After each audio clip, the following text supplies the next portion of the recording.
I never thought I'd be sharing my story here, but I need to get this off my chest. I'm still processing everything that happened, so bear with me.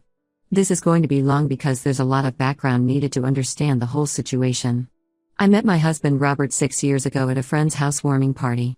We clicked instantly. He was charming, funny, and seemed like a genuinely good person.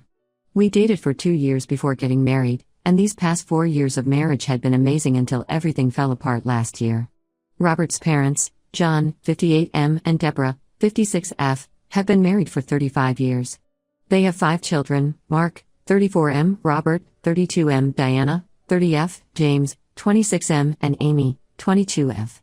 Deborah is a stay-at-home mom who dedicated her life to raising her kids, while John built a successful construction business from scratch.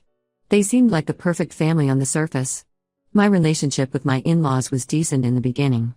Deborah was a bit controlling with her children, especially her sons, but I tried to maintain a respectful distance and not interfere. John was always kind but somewhat distant, probably because he was always busy with work. Everything changed dramatically about 8 months ago. John had a massive heart attack while at work. It was really touch and go for a while. The doctors weren't sure he would make it through the first night. I was 4 months pregnant at the time, but being a nurse, I knew I could help. Deborah was completely overwhelmed trying to handle everything alone. Robert and his siblings all worked full-time jobs, and while they helped when they could, someone needed to be there during the day. I took a leave of absence from work and stepped in to help. I stayed with John during the days while everyone else worked, managed his medications, helped with his physical therapy exercises, and monitored his recovery. It was exhausting, especially being pregnant, but I couldn't just stand by when I had the skills to help. This went on for about 3 months until John was strong enough to manage on his own.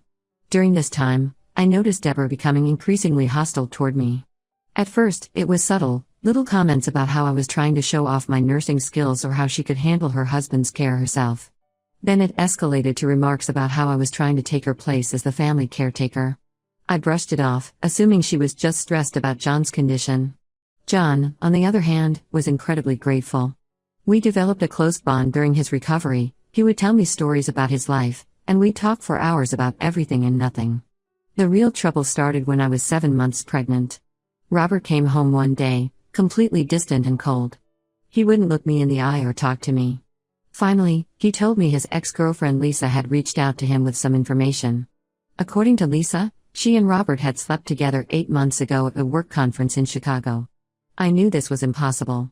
Yes, Robert had attended that conference, but Lisa wasn't even there. We later found proof that she was actually in Europe at the time. But Robert chose to believe her over me. He said the timing lined up with my pregnancy, and that's why I had been acting different lately. I was just tired from taking care of his dad. Despite my protests and pleas for him to think logically, he moved out that same night. He said he needed space to think, but he had already made up his mind. He missed all my remaining prenatal appointments. He wasn't there when I went into labor 5 weeks ago. He refused to sign our daughter Emma's birth certificate. Deborah, instead of being the supportive mother-in-law, added fuel to the fire. She told everyone in the family that she had always known I wasn't trustworthy. She claimed I had trapped Robert into marriage and now I was trying to trap him with another man's baby. The only person who stood by me was John. He had seen my character during his recovery and refused to believe I could do something like this. Last week, John came to meet Emma for the first time. He had been trying to convince Robert to at least get a paternity test before throwing away our marriage. Robert finally agreed and came with him. I was nervous but relieved. Finally, a chance to prove my innocence. But before we could even discuss the logistics of the test, Deborah, who had invited herself along, started making nasty comments. She said Emma looked nothing like Robert, that she could see the other man's features in my daughter's face. She went on about how she had raised 5 children and knew what babies were supposed to look like at this age. That's when Robert snapped, but not in the way anyone expected. He turned to his mother and said something that changed everything. If anyone should be worried about paternity tests, it's Dad. He should test all 5 of us kids considering what you did with Uncle Mike back in '95. The room went dead silent. Deborah's face turned white as a sheet. John looked like he had been punched in the gut. Apparently, when Robert was around 9 years old, he had witnessed something between Deborah and his father's brother Mike. He had kept the secret all these years, not sure if he had understood what he saw correctly. Now everything has exploded. Deborah is denying everything, saying Robert is making things up to deflect from his own situation. John is devastated and questioning his entire marriage. Robert still hasn't agreed to the paternity test for Emma, seemingly more focused on his family's drama than his own daughter. I'm exhausted. I'm trying to care for a newborn while dealing with all this family drama. Part of me feels vindicated that Deborah's true colors are finally showing, but another part feels terrible for John. He doesn't deserve this after everything he's been through this year. I don't know what's going to happen next. Robert's revelation has opened a Pandora's box that can't be closed. I just want what's best for my daughter, but right now, everything is chaos. Update 1: These past 2 weeks have been absolute chaos. After Robert dropped that bombshell about Deborah and Uncle Mike, our entire world turned upside down. I need to share what's happened because it's honestly too much to process alone. John didn't waste any time after Robert's revelation. The very next day, he contacted a private laboratory that specializes in paternity testing. Deborah threw an absolute fit when he told her all 5 kids needed to be tested. She locked herself in their bedroom for hours, screaming about how he was disrespecting their 35-year marriage and how could he doubt her after she gave up her career to raise his children. The whole situation became even more dramatic when she called all the kids for an emergency family meeting. Everyone except Robert and Amy showed up, Robert because he's still dealing with his own guilt about accusing me, and Amy because she had a feeling what this meeting was really about. Deborah tried to paint herself as the victim, crying about how I had somehow manipulated Robert into making up lies about her. She claimed that I had turned her family against her because I was jealous of her perfect marriage. But her performance backfired spectacularly. Mark, who had always been closest to her, asked her point-blank why she was so afraid of a simple DNA test if she had nothing to hide. That's when she snapped and started revealing things nobody expected. She admitted to having a moment of weakness with Uncle Mike but swore it was just once. She tried to justify it by saying John was always working, she was lonely, and Mike had been there for her. The DNA results came back yesterday, and they were devastating. 2 of the 5 kids, Mark and Amy, are not John's biological children. Deborah's one moment of weakness story completely fell apart. Mark, the oldest at 34, was apparently the result of an affair with her college boyfriend that continued into her early marriage. And Amy, as Robert had witnessed, was indeed Uncle Mike's daughter. The most ironic part of this whole mess? Robert, who was so quick to believe his ex's lies about me cheating, is actually John's biological child. When he found out, something in him broke. He showed up at my house at midnight, sobbing uncontrollably. He kept apologizing for not trusting me, saying that watching his family fall apart made him realize how easily he could have destroyed our family over unfounded suspicions. But I'm not ready to forgive him yet. You don't just get to abandon your pregnant wife, miss your child's birth, refuse to sign the birth certificate, and then expect everything to be okay, just because you're sorry. He let his mother spread vicious lies about me throughout the family. He chose to believe his ex-girlfriend over his wife without any proof. That kind of betrayal leaves deep scars. Deborah has been making everything worse with her constant calls and messages. She's been on a rampage, calling everyone who will listen to tell her side of the story. According to her twisted logic, this is all my fault. She claims that if I hadn't seduced John during his recovery with my nursing act, none of this would have come out. She's convinced herself that I somehow manipulated Robert into revealing her secret just to get revenge on her for supporting his doubts about Emma. John moved out of their house 3 days ago and is staying with his sister. He says he can't even look at Deborah without feeling sick. Mark hasn't spoken to Deborah since the results came back. He's struggling with his entire identity being shaken. Amy is in therapy, trying to process that the man she knew as Uncle Mike is actually her biological father. The other siblings are caught in an impossible position. Diana and James, who are John's biological children, are trying to support both parents while dealing with their own feelings of betrayal. They're angry at their mother but also worried about how this will affect their family long term. Robert keeps trying to see Emma, but I'm not comfortable with unsupervised visits yet. He missed the first 2 months of her life because he chose to believe lies over trust. Meanwhile, John has been an amazing grandfather to Emma. He visits regularly, brings supplies, and actually helps with a baby instead of just making accusations. It's ironic that my father-in-law has been more supportive than my own husband. Yesterday, things hit a new low. Deborah showed up at my house unannounced, clearly drunk. She started screaming in my front yard about how I had destroyed her family. She said her affairs were in the past and I had no right to make Robert reveal them. When I reminded her that she was the one who started all this by supporting Robert's unfounded accusations against me, she tried to slap me. Thankfully, my neighbor heard the commotion and called the police. I filed for a restraining order against Deborah. Robert is furious with his mother for trying to attack me, but I reminded him that he's not in any position to defend me now, not after abandoning us for months. He agreed and said he'll respect whatever boundaries I set. He's starting therapy next week to work on his trust issues. John called this morning to check on Emma and me. He apologized again for his wife's behavior and for not seeing her true nature sooner. He's filing for divorce after 35 years of marriage. I feel terrible for him, but as he says, he'd rather know the truth late than never know it all. I have a meeting with my lawyer next week to discuss custody arrangements for Emma. As much as part of me wants to punish Robert for abandoning us, I know that's not what's best for our daughter. I just need to figure out how to co-parent with someone I'm not sure I can ever trust again.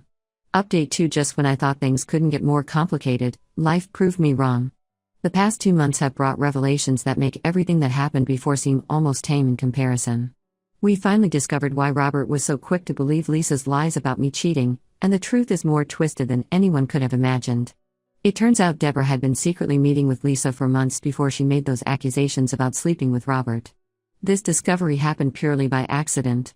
Mark was helping John sort through some paperwork at their house when he found Deborah's old iPad.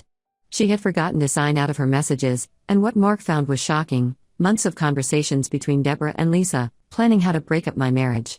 The messages showed Deborah actively encouraging Lisa to lie about sleeping with Robert.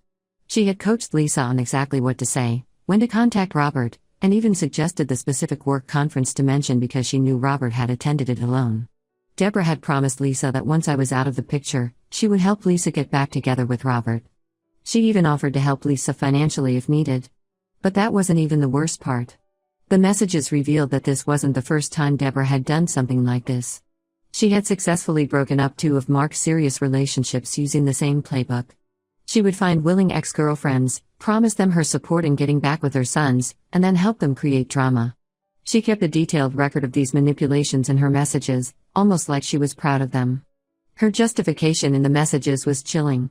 She wrote to Lisa about how she was protecting her sons from women who weren't good enough for them. She claimed that as a mother, she knew best who her sons should be with. In my case, she wrote that I was too independent and would never be a proper wife because I had my own career and didn't rely on Robert enough.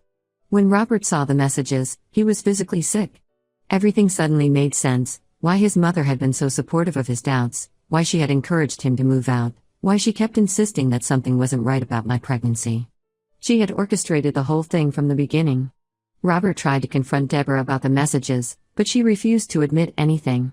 Instead, she accused Mark of fabricating the messages to hurt her. When that didn't work, she tried to justify her actions by saying she was just looking out for her children's best interests. No one's buying her excuses anymore. The divorce proceedings between John and Deborah have gotten ugly. She's demanding half of everything, including his construction business, claiming she sacrificed her career to raise their children. But John's lawyer thinks the evidence of her affairs, combined with proof of how she deliberately sabotaged her children's relationships, might help reduce what she gets in the settlement. Uncle Mike finally broke his silence too. After weeks of avoiding everyone's calls, he came clean about everything. He admitted to having a 3-year affair with Deborah in the mid-90s, which resulted in Amy's birth. But he claimed he hadn't known about any of her other affairs. His wife left him as soon as the truth came out, and most of the extended family has cut ties with both him and Deborah. Robert has been trying to make amends. He's been consistent with his therapy appointments, respecting my boundaries, and being an attentive father during his supervised visits with Emma. He's horrified at how easily he fell for his mother's manipulation, but that doesn't change the fact that he chose to believe the worst about me instead of trusting his wife. John has become an unexpected source of support through all this. He understands better than anyone how it feels to have your trust completely shattered by someone you loved and trusted. He's encouraged me to take my time deciding about Robert, saying that trust, once broken, needs more than just apologies to be rebuilt. The rest of the family is still processing everything. Diana and James are barely speaking to Deborah, focusing instead on supporting their father through the divorce. Mark is in therapy, working through the revelation that 2 of his serious relationships were deliberately sabotaged by his own mother. Amy is still struggling with everything but has found some peace in knowing the truth about her biological father. As for me, I'm taking things one day at a time. The betrayal wasn't just from Robert, it was from Deborah too, someone who should have welcomed me into the family but instead plotted to destroy my marriage. The truth is out now, but that doesn't make the hurt any less real. Update 3. It's been 6 months since this nightmare began, and while some things have settled, others have changed completely. The biggest news is that John and Deborah's divorce was finalized last week. Deborah tried to fight for half of everything, but the evidence of her affairs and the proof of how she manipulated her children's relationships worked against her. She got to keep the house but received much less alimony than she wanted. She's been playing the victim card hard, telling anyone who'll listen that she's been abandoned by her family after one mistake, conveniently forgetting about the multiple affairs and years of manipulation. The most significant change is that Robert accepted a job offer in another city, 4 hours away. He says he needs a fresh start away from all the family drama, but I think he's running from his guilt. He still sees Emma every other weekend and pays child support regularly. Our relationship is strictly about co-parenting now. We communicate through a co-parenting app, and it works better this way. I think we're both finally accepting that some broken things can't be fixed. Mark decided to do some ancestry DNA testing and managed to find his biological father, Deborah's college boyfriend. Turns out he's a professor in Boston now, married with 3 kids of his own. He had no idea he had a son and was actually open to getting to know Mark. They've met a few times, and while it's not a father-son relationship, they're building some kind of connection. Amy, on the other hand, wants nothing to do with Uncle Mike. She says John is her real father, regardless of biology. John feels the same way. He's been extra supportive of Amy through all this, proving that being a father is about more than DNA. Uncle Mike and his wife are getting divorced, and he moved to Florida to start fresh. Good riddance. The family dynamics have shifted dramatically. John spends a lot of time with Emma and me. He comes over for dinner 3 times a week and has become the grandfather my daughter deserves. He's actually started dating again, nothing serious yet, but it's good to see him happy. Deborah tried to turn the other relatives against him for moving on too fast, but after everything that came out about her, no one takes her side anymore. Last week, Deborah sent me a lengthy email that showed she still hasn't accepted any responsibility. She blamed me for destroying her family, saying if I hadn't ingratiated myself with John during his recovery, he would have never grown close enough to me to believe me over her. She said I owed it to her to convince Robert to move back home and that I should tell John to give their marriage another chance. I didn't bother responding. Her manipulation doesn't work anymore now that everyone sees her for who she really is. I've started dating again too. Nothing serious yet, but it feels good to know that Robert's betrayal and Deborah's schemes haven't ruined my ability to trust. Ironically, it was John who set me up with one of his golf buddies' sons. We've been on a few dates, and while I'm not ready for anything serious, it's nice to feel like I can move forward. Emma is growing fast and, funny enough, looks more like Robert every day. It's ironic considering all the drama about her paternity. The test was finally done when she was 3 months old, proving what I knew all along: she's definitely Robert's daughter. But by then, the damage to our marriage was irreparable. Sometimes I wonder if things would have been different if Deborah hadn't interfered, if Robert had trusted me, or if I had been able to forgive him. But then I look at how peaceful my life is now without all the drama and manipulation, and I know I'm better off. The whole experience taught me that sometimes the best family isn't the one you marry into, but the one you choose to keep in your life.